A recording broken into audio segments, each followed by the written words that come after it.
नमस्कार।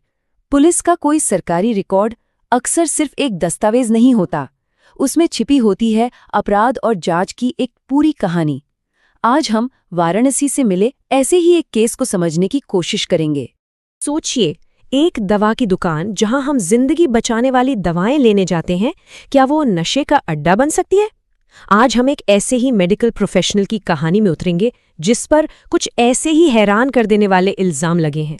तो चलिए इस मामले की तह तक चलते हैं। दिलचस्प बात यह है कि ये कहानी किसी अपराध से नहीं बल्कि सीधे एक गिरफ्तारी से शुरू होती है। तो तारीख थी 4 जनवरी 2026 और समय था दोपहर के 2:10। जगह थी वाराणसी का सारनाथ पुलिस स्टेशन परिसर, जहां सुरेश चंद्र गुप्ता नाम के एक व्यक्ति को गिरफ्तार किया गया। बिल्कुल। और ये जानना बहुत जरूरी है कि सुरेश चंद्र गुप्ता कोई आम इंसान नहीं है, वो Gupta medical and surgical agency का मालिक है। और यही बात उस पर लगे आरोपों को और भी ज्यादा संगीन बना देती। तो सवाल यही उठता है कि एक मेडिकल एजेंसी के मालिक को गिरफ्तार करने की नौबत ही क्यों आई? आखिर उस पर आरोप क्या हैं? हाँ, ये सबसे अहम सवाल है। तो चलिए देखते हैं कि पुलिस के रिकॉर्ड के मुताबिक सुरेश चंद्र गुप्ता पर असल में क्या-क्या इल्जाम लगाए गए हैं। तो देखिए, इल्जाम कोई छोटे मोटे नहीं है।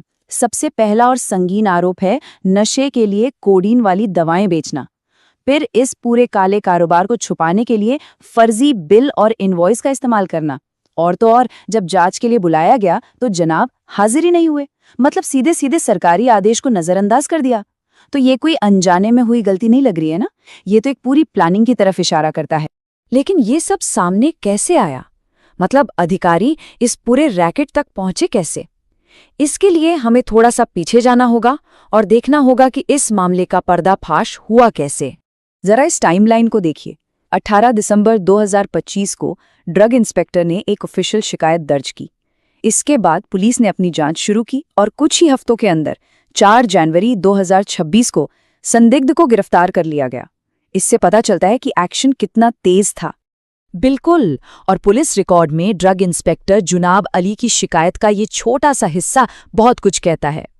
विक्रय अनुज्ञप्ति का दुरुपयोग कर, इसका सीधा सा मतलब है कि केस की पूरी बुनियाद इसी बात पर टिकी है कि गुप्ता ने अपने ऑफिशियल लाइसेंस का इस्तेमाल एक गैर कानूनी काम को अंजाम देने के लिए किया। अब जब संदिग्ध पुलिस की हिरासत में है तो सारा ध्यान इस बात पर है कि उसे किन किन कानूनी आरोपों का सामना करना पड़ेगा। इन आरोपों को समझने से पहले एनडीपीएस एक्ट के बारे में जानना जरूरी है।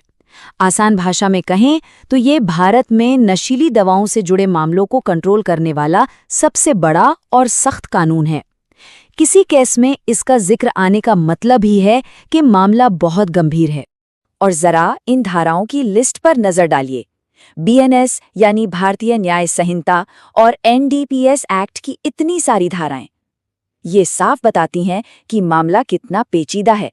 इसमें सिर्फ ड्रग्स का ही नहीं बल्कि धोखाधड़ी, फर्जीवाड़े और जांच में अड़ंगा डालने जैसे कई गंभीर आरोप शामिल हैं।